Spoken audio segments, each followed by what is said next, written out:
students, welcome back to our YouTube channel GKM Indore. I welcome you all in this channel. जैसे कि हम सब जानते हैं CHO के एग्ज़ाम आ रहे हैं। आज मैं आपके लिए कुछ ऐसे क्वेश्चंस लेके आई हूँ जो आपके एग्ज़ाम के लिए बहुत ही इम्पोर्टेंट साबित होंगे। CHO को छोड़ के इवन आपके और जितने भी एग्ज़ाम्स हैं, ये क्वेश्चन आपको उन सब में बहुत हेल्प करेंगे स्टूडेंट्स। इस वीडियो को स्टार्ट करने से पहले अगर आपने इस चैनल को सब्सक्राइब नहीं किया है तो आप प्लीज़ इस चैनल को सब्सक्राइब कीजिए ताकि आपको लेटेस्ट जितनी भी अपकमिंग वीडियोस हैं वो उनके लिंक्स आपको आते रहें। इस चैनल को आप ज़्यादा से ज़्यादा लाइक कीजिए, शेयर कीजिए, अपने फ्रेंड्स के साथ शेयर कीजिए ताकि आपके साथ साथ इसमें जो एजुकेशनल मटेरियल आपको मिल रहा है उससे आपके फ्रेंड्स की भी मदद हो सके। And if you have any doubt regarding any question or you want any kind of study material, please feel free to ask. Just comment us in our comment box ताकि हम आपको उसके अकॉर्डिंग आपकी रिक्वायरमेंट को पूरा कर सकें. So let's get started. So here is the first question. Student question को ध्यान से समझना है और ध्यान से पढ़ना है और उसके अकॉर्डिंग हमें अपना आंसर चुनना है. Sorry. IMNCI's classification has a pink color code that says which of the following need to be done. There is no benefit in doing anything. There is a need to be sent to the hospital or admitted. Number C indicates indication of specific treatment. Number D emphasis on a home remedy. So, कौन सा answer होगा? Okay, let me make it more easy for you. IMNC क्या है? IMNCI क्या आप सब जानते हैं IMNCI क्या है? IMNCI stand for Integrated Management of Newborn and Childhood Illness. In 1990s में WHO ने, यूनिसेफ ने और अदर एजेंसीज़ ने एक कोलैबोरेशन किया. उस कोलैबोरेशन के अंडर उन्होंने ये डिसाइड किया कि उनको कौन से एज के बच्चे रखने हैं. उन्होंने अंडर 5 ईयर एज के बच्चों को इस स्कीम में रखा और उन्होंने ये देखा, एम ऑब्जेक्टिव सेट किया कि कैसे हम उन बच्चों में इलनेस को प्रिवेंट कर सकते हैं, उनकी हेल्थ को प्रमोट कर सकते हैं और एक क्राइटेरिया सेट करा जिसके अकॉर्डिंग उनकी नीड्स के अकॉर्डिंग उनके बताया गया कि इस बच्चे को इस कैटेगरी में रखा जा सकता है. उन्होंने 3 कलर कोड क्लासिफिकेशंस दी: green colour, yellow colour, pink colour. According to IMNCI, green colour code में बच्चों को कोई इमरजेंसी की ज़रूरत नहीं है, हम उन्हें घर पे ट्रीटमेंट प्रोवाइड कर सकते हैं. इन येलो कोड बच्चा जिस भी PHC CHC में जहाँ भी एडमिटेड है वहाँ से अपनी ट्रीटमेंट कंटिन्यू कर सकता है. We need not to worry about him or her. In pink color code, they said it's urgent. So, अब क्वेश्चन को ध्यान से पढ़िए और देखिए कि इसमें से कौन सा आंसर सही रहता है.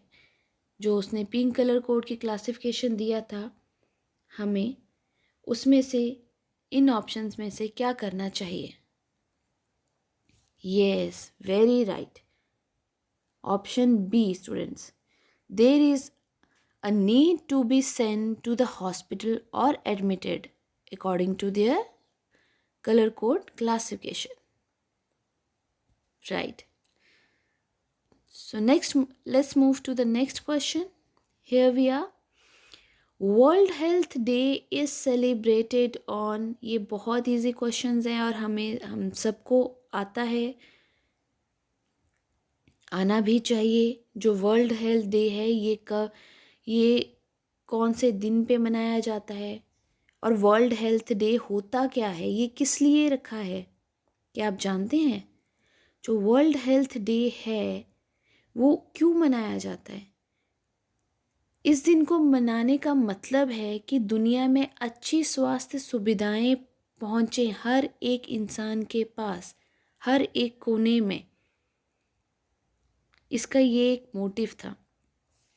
तो हमारे पास ऑप्शन है 7 जून, बी है 7 अप्रैल, सी है 17 मार्च एंड डी है 27 जनवरी। सो स्टूडेंट्स बताइए इसमें से कौन सा आंसर ठीक होगा? Yes, you are right. 7th April is the right answer. The next question.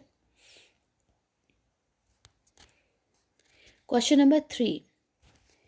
Infection from the hospital while patient is in the hospital is called. I'm repeating it again and again. Questions को ध्यान से पढ़िए, आपका answer आपके question में ही छुपा होता है। Infection from the hospital while the patient is in the hospital is called localized infection, nosocomial infection, second infection and retransition. बताइए student.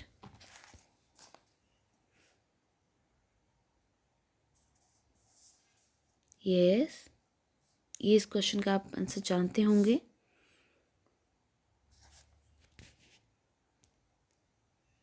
Localised infection, nosocomial infection, second infection है retransition. Yes, you all are right, nosocomial infection.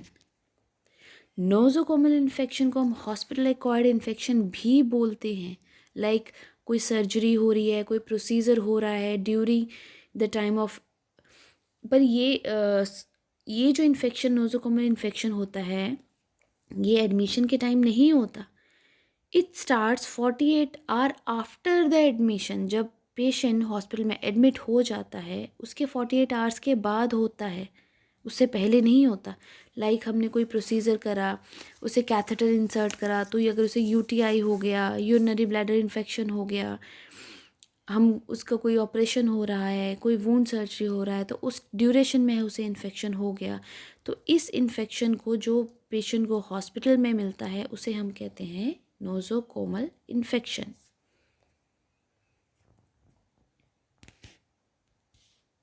Right, let's move to the next question. So next question हमारा है the constant presence of disease, the constant presence of disease or an infectious agent within a given geographic area or population group is called.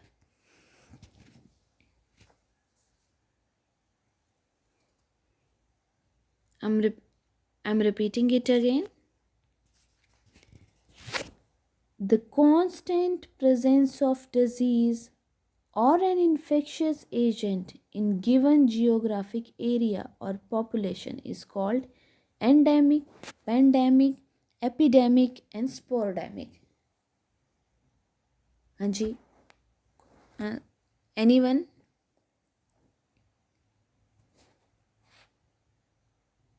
Yes, you all are right. Answer is endemic. So endemic में आप जानते हैं किसी endemic होता है किसी particular population में अगर कोई डिजीज़ कॉन्स्टेंटली प्रेजेंट हो, लाइक जैसे एड्स था, कोविड था, और जो कि वर्ल्ड वाइड किसी रीजन या ग्रुप में रहता है उसे हम एंडेमिक कहते हैं। और एपिडेमिक होता है a disease that affect a large number of people with in the community. किसी एक पर्टिकुलर कम्युनिटी में कोई अगर large number of people affected हो रहे हैं, वो मतलब इतने वर्ल्ड वाइड स्प्रेड नहीं हुए हैं, दैट मीन्स किसी पर्टिकुलर कम्युनिटी में है, तो एपिडेमिक। और पेंडेमिक, पेंडेमिक होता है जब एपिडेमिक स्प्रेड हो जाता है, मतलब जो एपिडेमिक की कंडीशंस है, जिस कैटेगरी को हमने एपिडेमिक में डाला हुआ है. Epidemic that spread over multiple countries और मल्टीपल रीजन, सॉरी मल्टीपल जगह पे जब वो स्प्रेड हो जाए तो हम उसे पेंडेमिक बोलते हैं. स्पोरेडिक क्या होता है? स्पोरेडिक होता है जो occur at the region regular interval, मतलब होता है फिर से शुरू हो जाता है, तो उसे हम बोलते हैं स्पोरेडिक. और ये फ्यू प्लेसेस में ही होता है. Very good. अगले क्वेश्चन की तरफ मूव करते हैं. ये बहुत इजी क्वेश्चन है, आप सबको आता ही होगा. Sorry. Question number 5. ASHA is ASHA in A stand for. ASHA में A किस पे स्टैंड कर, उसे क्या कहते हैं? ए का A stands for, yes, accredited actor, accessory or automized.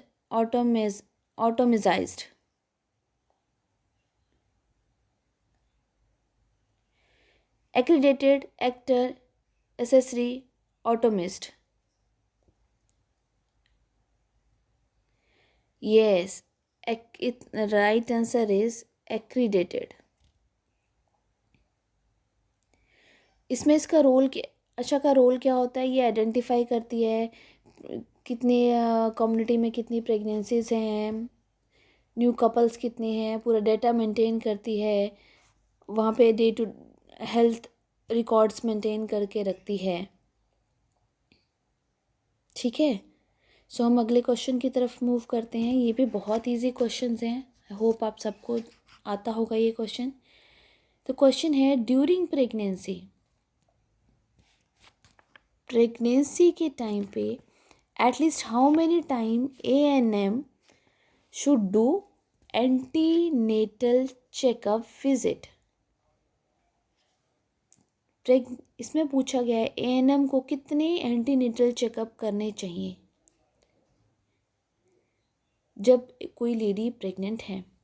Option A है 3, B है 5, C है 4, D है 9. तो कौन सा ऑप्शन ठीक रहेगा स्टूडेंट्स? कितने एंटीनेटल चेकअप विजिट करने चाहिए ANM को? Yes, you all are right. Option C, 4 time उसे विजिट करना चाहिए. ये एक स्टैंडर्ड गाइडलाइन है जिसमें से उन्हें बताया, एडवाइस किया, एडवाइजरी के अकॉर्डिंग उन्हें बताया जाता है कि जो फर्स्ट विज़िट है ANM को वो करना चाहिए at the 16th week. Second visit उसे करना चाहिए बिटवीन 24 to 18 वीक के अंदर. एंड द थर्ड जो है वो एट 32 वीक्स पे कर सकती है. आई मीन टू से उसे करना है 32 वीक्स, मतलब 1 या 2 दिन आगे पीछे हो सकते हैं, बट उसे मेक श्योर कि 32 वीक्स पे जब उसका प्रेगनेंसी का पीरियड हो, 32 वीक्स का हो, तब उसे जाके करना है. एंड फोर्थ जो उसका विजिट है रहेगा वो एट 36 वीक पे रहेगा. आई होप आप सबको समझ आ रहा होगा. एंड थोड़ा बहुत जितना भी आपका कोई एडिशनल इन्फॉर्मेशन मैं आपको क्वेश्चन के साथ दे रही हूँ, अगर आपको कहीं नोट डाउन करना है तो आप प्लीज़ कर सकते हैं. अगले क्वेश्चन की तरफ मूव करते हैं. Question number 7. All the following are managerial function of community health nurse except. Question को ध्यान से देखिए. All the following are the managerial function of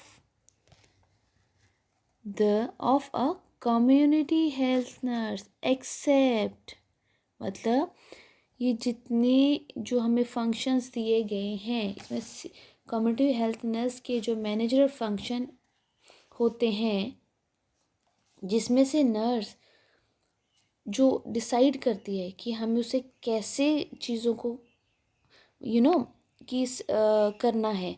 जैसे उसे उसका काम रहता है, मैनेजर फंक्शंस में आता है, जैसे कोऑर्डिनेट करना, चीज़ों को मैनेज करना, स्टाफ की रिस्पॉन्सिबिलिटीज़ लेना, कहाँ स्टूडेंट नर्स, कहाँ स्टाफ्स को अपॉइंट करना है, चीज़ों को असेस करना, उनको फिर उनकी पेश कम्युनिटी में जो पीपल्स हैं उनकी नीड के अकॉर्डिंग उन्हें प्लान आउट करना, फिर उस प्लान को हम इम्प्लीमेंट करना।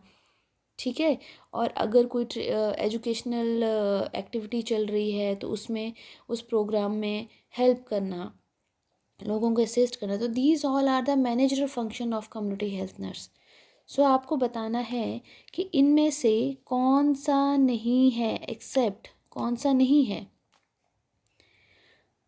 ए, to assist in the training of nursing and the health worker. B, making plan. C, monitoring. D, assessment.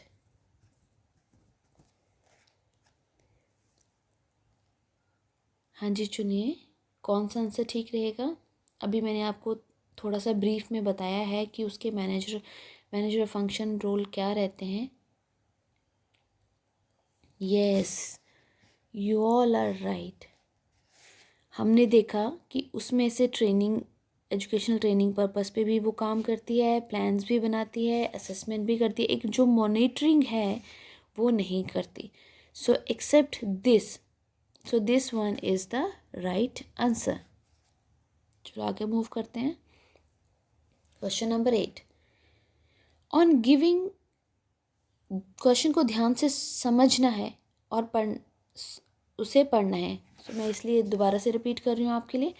On giving contraceptive pills, जब हम कॉन्ट्रासेप्टिव पिल्स प्रोवाइड करते हैं किनको, हेल्थ केयर वर्कर्स को, the health worker will ask about the following symptom, except weight loss. B, prick in leg muscle, calf, especially in calf. Headache, swelling in foot. So question क्या पूछता है, question को पढ़िए।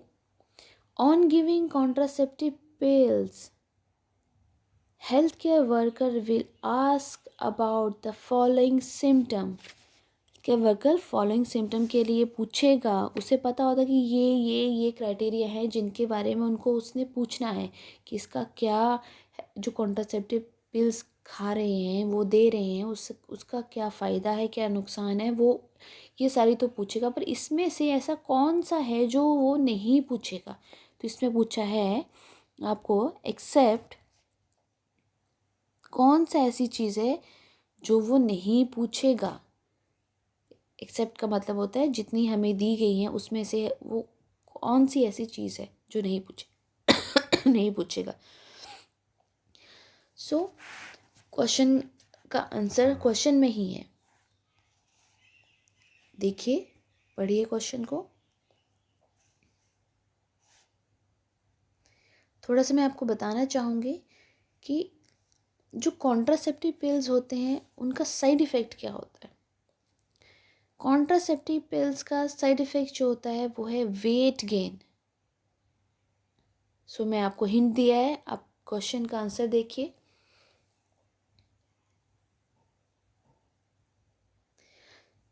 सो जब, yes, you all are very intelligent. Weight loss, weight loss is the right answer. क्योंकि जब आप health worker को कॉन्ट्रासेप्टिव पिल्स देंगे तो वो आपको हर एक चीज़ के बारे में पूछेगा कि इनके क्या सिम्टम्स आते हैं, लाइक कौन सा ऐसा है प्रॉब्लम इसको खा के हमें होगी, या जैसे उन्हें पता है कि इस अगर कोई आपका प्रीवियसली मेडिकल हिस्ट्री है उससे आपको साइड इफ़ेक्ट हो सकता है, वो उस मेडिकल हिस्ट्री के बारे में भी पूछेगा आपको। अब जो खाने के बाद सिम्टम क्या आएंगे उसके बारे में भी पूछेगा। बट जो कॉन्ट्रासेप्टिव पिल्स में जो मोस्ट लिस्टेड उसके ऊपर जो साइड इफ़ेक्ट आता है वो आता है कि इन पिल्स को खाने के बाद हमारा वेट गेन होता है। ठीक है, तो ये जो prick in the leg muscles होगा, हेडेक भी होगा इसको खाने के बाद, स्वेलिंग ऑफ द फुट भी होगा, but wait loss is the right answer, क्योंकि उनके ऊपर ये लिखा गया होता है इन पिल्स को खाने के बाद वेट गेन होता है. So this is the right answer.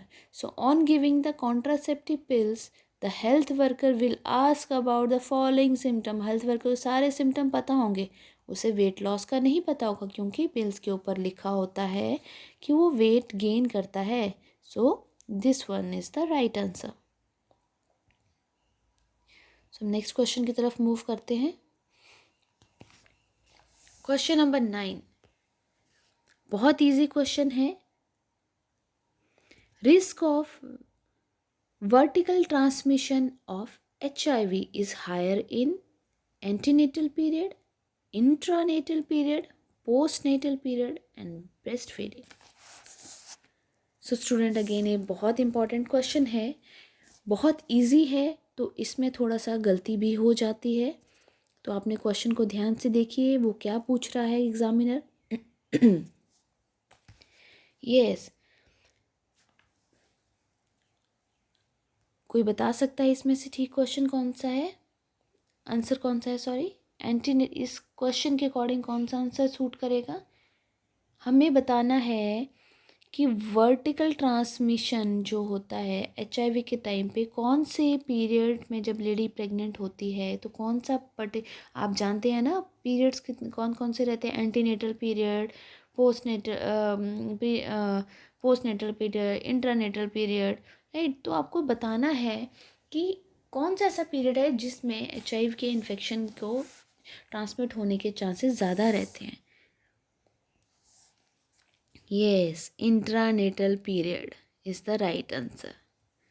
क्यों, आप जैसे कि आप सब जानते हैं वर्टिकल ट्रांसमिशन क्या होता है. वर्टिकल ट्रांसमिशन होता है transmission of the virus from mother to baby. ठीक है, माँ से जो बच्चे में जो ट्रांसमिट होता है वो चाहे किसी भी ज़रिए से हो सकता है. जैसे कि बच्चा दूध पीता है, कोई फ्लूइड जा रहा है, ब्लड के थ्रू जा रहा है, वेजाइनल डिस्चार्ज के थ्रू जा रहा है, तो इसको हम वर्टिकल ट्रांसमिशन बोलते हैं, जो कि माँ से बच्चे के टाइम जाता है. ये प्रेगनेंसी थ्रू आउट कभी किसी स्टेज में जा सकता है. प्रेगनेंसी जब स्टार्ट होती है तब से लेकर डिलीवरी जब हो रही है तब तक किसी भी स्टेज ऑफ डिलीवरी तक उसमें जा सकता है, ट्रांसमिट हो सकता है.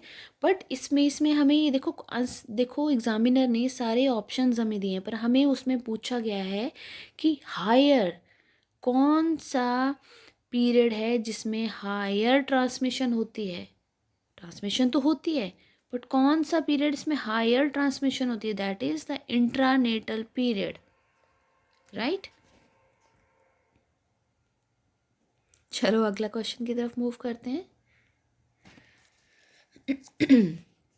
Again this is very easy और इम्पॉर्टेंट बट थोड़ा थ्योरेटिकल रहता है स्टूडेंट्स, बट ये ऐसे क्वेश्चंस हमें एग्जामिनर हमेशा पूछता है.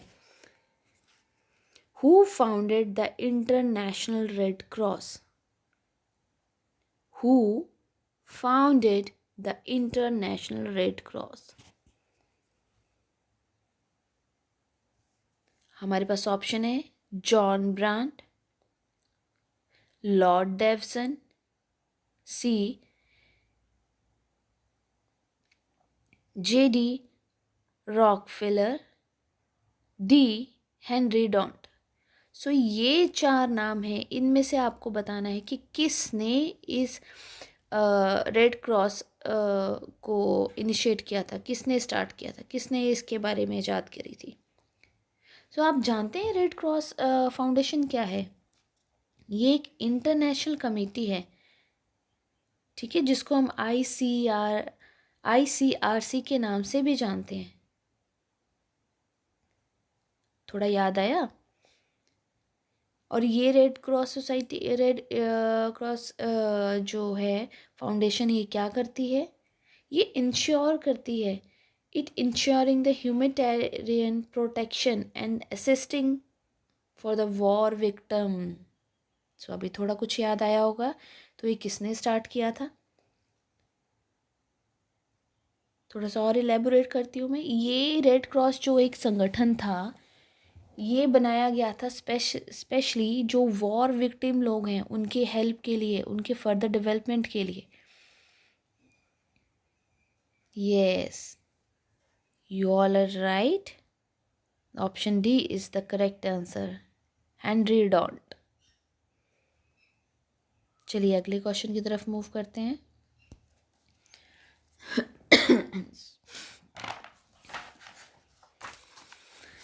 Question number 11, vivid dreaming occur in which stage of sleep?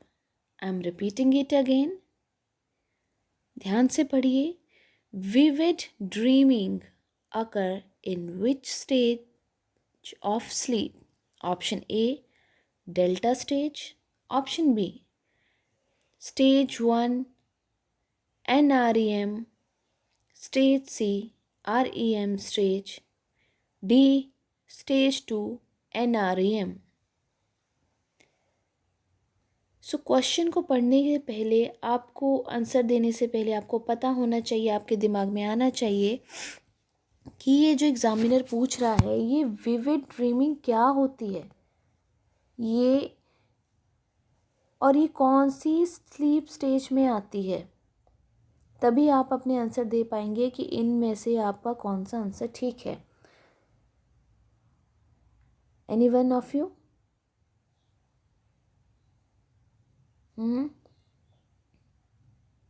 Yes, right, REM stage. So vivid dreaming क्या होती है? विविड ड्रीमिंग ये वो स्टेज होती है जिसमें आपको इंटेंस ड्रीम आते हैं। मतलब आप प्रॉपर्ली सो चुके होते हो, आपको ऐसा फील होता है कि हम एक असली की दुनिया में, बट इन रियल आप सो रहे होते हो। सो आपको पता है कि अपना स्लीप की स्टेजेस कितनी बताई गई हैं? स्लीप की 4 स्टेजेस बताई गई हैं। फर्स्ट स्टेज आती है, अगर आप नोट डाउन करना चाहते हैं स्टूडेंट आप कर सकते हैं, फर्दर क्वेश्चंस के लिए हेल्पफुल रहेगा। NREM स्टेज, ये जो स्टेज होती है, फर्स्ट स्टेज जो आती है, इसमें क्या रहता है, इसका जब आप जगे होते हैं और आप जैसे सो जाते हैं, ये उस स्टेज को काउंट करता है। ये 5 से 10 मिनट के लिए होती है। ओके, जो स्टेज सेकंड है, सेकंड स्टेज में क्या रहता है कि हमारी बॉडी जो होती है वो, उसका टेम्परेचर थोड़ा डिक्रीज़ होता है, हार्ट रेट स्लो होता है, क्योंकि हमारी बॉडी काम हो जाती है, रिलैक्स हो जाती है, और ये स्टेज हार्डली 20 मिनट्स के लिए रहती है। और जो थर्ड स्टेज आती है, थर्ड स्टेज को हम डेल्टा स्टेज भी बोलते हैं, क्योंकि इस स्टेज में हमारे ब्रेन्स में स्लो डेल्टा वेव अपेयर होने स्टार्ट हो जाती हैं। ठीक है, इसमें हमारी बॉडी जो होती है रिलैक्स हो जाती है, BP और ब्रीदिंग जो होती है वो भी थोड़ा सा कम होने हो जाता है, क्योंकि हमारी बॉडी रिलैक्स होती है। डीपेस्ट स्लीप अकर होने स्टार्ट हो जाती है। पर ये थर्ड स्टेज है, इसमें जो हमारी डीप स्लीप है वो स्टार्ट होने शुरू होती है। और जो REM स्टेज होती है, इस स्टेज में हमारा ब्रेन, हम पूरी तरह सो चुके होते हैं, इस स्टेज में हम पूरी तरह सो चुके होते हैं, हमारा जो ब्रेन है वो बहुत एक्टिव हो जाता है, बॉडी एकदम से रिलैक्स होती है, पर हमारी जो थॉट प्रोसेस, हमारे ड्रीम है वो हमें आने शुरू हो जाते हैं। और आप उसमें जो हमारी आई मूवमेंट होती है, आई बॉल जो होती हैं, आंखें हमारी बंद होती हैं पर आई बॉल होती हैं, उसकी मूवमेंट बहुत फास्ट हो जाती है इस स्टेज में। सो ठीक है, सो आई होप अब आपको समझ आएगा विविड ड्रीमिंग क्या होती है, विविड ड्रीमिंग क्या होती है। और हमारी एक क्वेश्चन में भी मैंने एक आंसर था, उसके साथ और सारे इतने ज़्यादा क्वेश्चंस आपके लिए बना दिए हैं। आप, आई होप आपको अच्छे से समझ आ रहा होगा।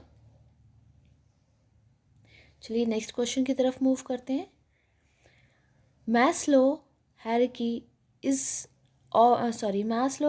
of need is useful to nurse who continually prioritize the client nursing needs. The most basic or the first level need include. I'm repeating this question again. Maslow hierarchy of need is useful to nurse examiner बोल रहा है जो the Maslow hierarchy need is useful to nurse who continuously prioritise clients need clients need the most basic first level need include sorry A option है esteem and the self esteem, B option है self actualization, C option है love and belonging, D option है physiological need। तो students बताइए इसमें से कौन सा ऑप्शन ठीक सही है। मैं थोड़ा सा और इजी करती हूँ। इस क्वेश्चन में पूछा गया है कि मास्लो ने जो बेसिक नीड के ऊपर जो मॉडल बनाया था, जो हायरार्की बनाई थी, हायरार्की मॉडल जो बना था, उसके बेसिस के ऊपर नर्स क्लाइंट की नीड को प्रायोरिटाइज करती है और उससे उसको बताती है कि मतलब एक क्राइटेरिया सेट करती है उस मॉडल के अकॉर्डिंग कि उसकी basic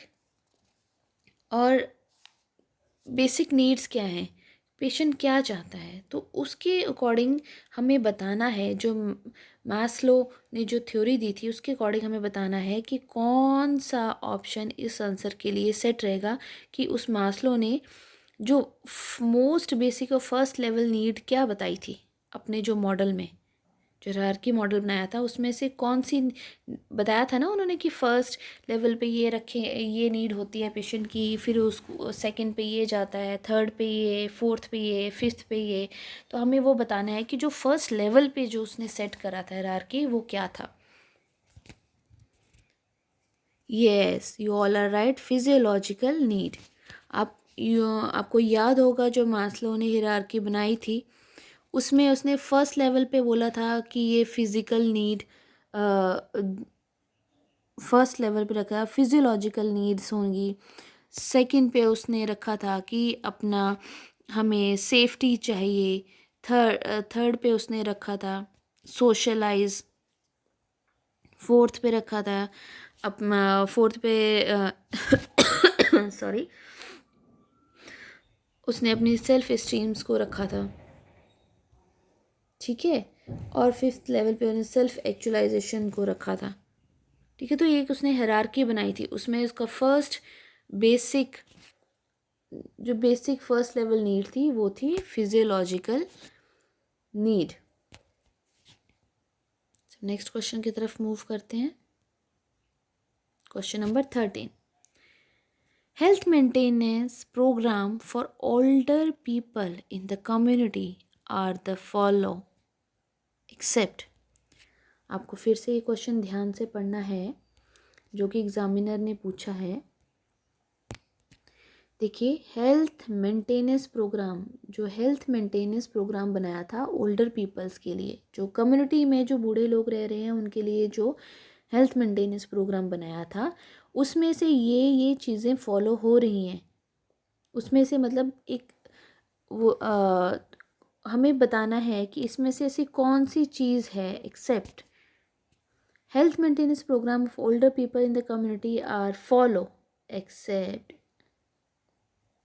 dietary guidance and the food services, palliative education, health education, home health services। बताइए students.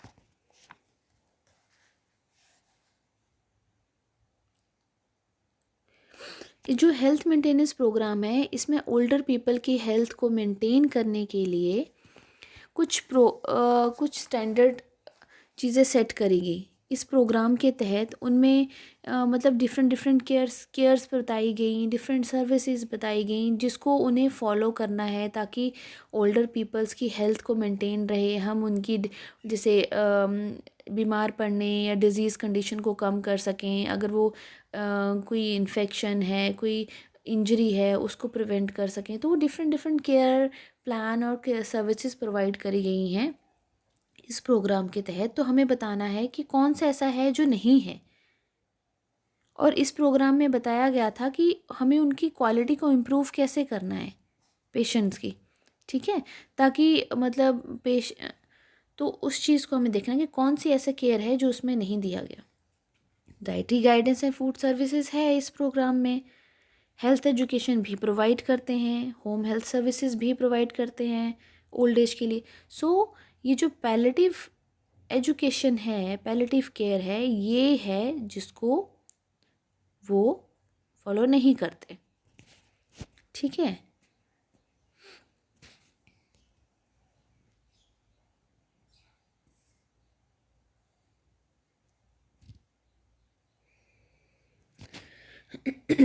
so let's move to the next question. Here we are.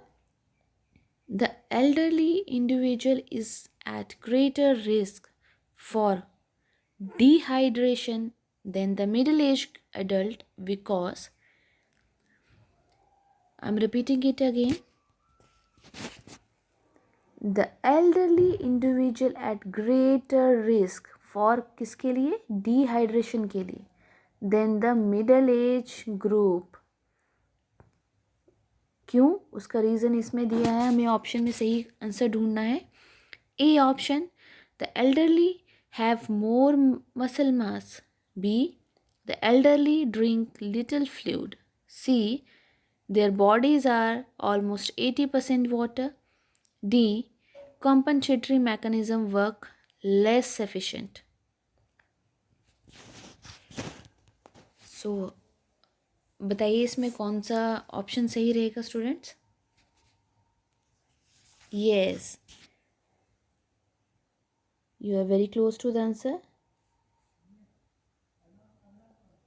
The option D is the right answer. The compensatory mechanism works less efficiently because जो older age वाले जो लोग रहते हैं उसमें ये जो कंपनसेटरी मैकेनिज़्म है, कंपनसेटरी मैकेनिज़्म होता है, it is the mechanism to get activated to restore atrial pressure and maintain the haemostasis, ठीक है, ऑफ द बॉडी। तो इसमें जो है कि जैसे जैसे एज बढ़ती है हमारी तो हमारा ये मैकेनिज़्म भी स्लो हो जाता है, ठीक है। तो compensatory mechanism work less efficiently in the older age group than the middle age group, right. Let's move to the next question. Question number 15. Wearing seat belt, safety helmet and other safety equipments are the example for option A, secondary health promotion behavior, B, holistic health model, C, tertiary health promotion behavior, D, primary health promotion behavior, right? Question को ध्यान से पढ़िए। Wearing seat belt, safety helmet and, but पूछा जा रहा है कि seat belt बांधना, सेफ्टी हेलमेट डालना और जो इतने भी सेफ्टी इक्विपमेंट हैं वो किस चीज़ के एग्जाम्पल में आते हैं, कौन सी प्रिवेंशन के अंडर आते हैं, प्राइमरी, सेकेंडरी, टर्शरी, कौन सी प्रिवेंशन के अंडर आते हैं।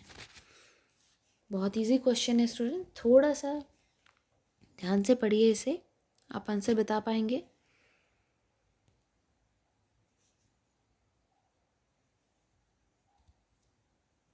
Yes, the right answer is D, primary health promotion behaviour. Health promotion behaviour क्या होता है? हेल्थ प्रमोशन बिहेवियर होता है जिसमें हमें आइडियाज़ ऑफ, मतलब हमें अपना जो बिहेवियर है हमें आइडियाज़ दिए जाते हैं, आइडिया प्रमोट किए जाते हैं ताकि हम बिहेवियरल हैबिट जो हैं हम उन्हें चेंज कर पाएँ, ताकि हम किसी भी डेंजर को या इंजरी को या किसी डिजीज़ कंडीशन को प्रिवेंट कर सकें, ठीक है। तो ये वो दिए जाते हैं। तो right answer is the primary health promotion behaviour. और होलिस्टिक मॉडल क्या होता है? इस मॉडल में डेवलप किया जाता है link between the health and the behaviour.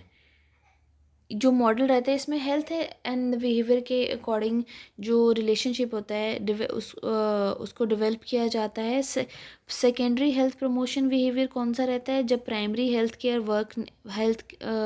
Promotion behaviour work नहीं कर पाता, सेफ्टी मेजर्स को फॉलो नहीं कर पाता, कुछ प्रॉब्लम हो जाती है तो सेकेंडरी हेल्थ प्रमोशन बिहेवियर में जाते हैं।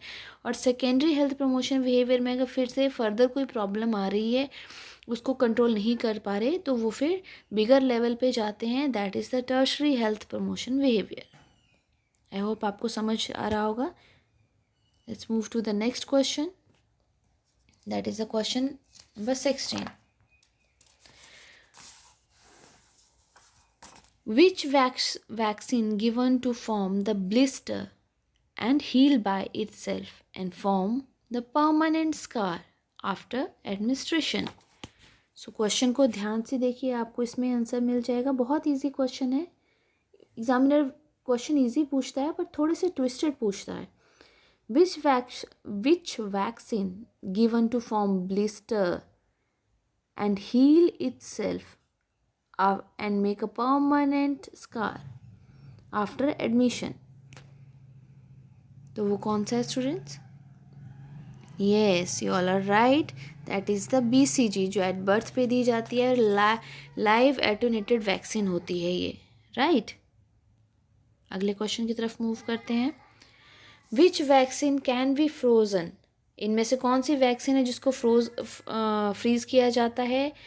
Option A BCG, option B polio, option C MMR, option D DPT and DT। Yes, you all are right. So option अपना सी जो है MMR is the right option. इसको हम freeze भी कर सकते हैं और रेफ्रिजरेट भी कर सकते हैं।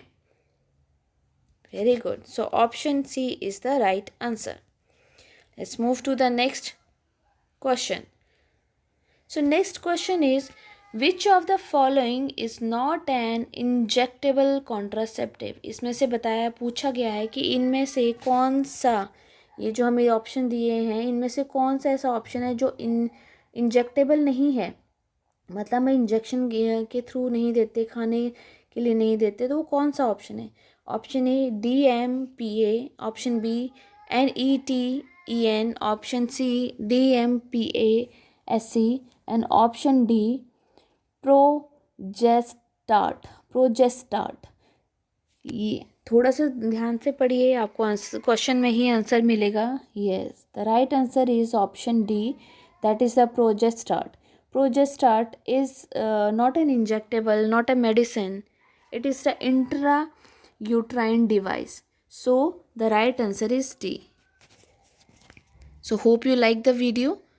और आपको कोई भी प्रॉब्लम आएगी, कोई भी क्वेरी आएगी, अगर आपको कोई क्वेश्चन समझ नहीं आया, थोड़ा सा और ब्रीफ आपको चाहिए, दैन प्लीज़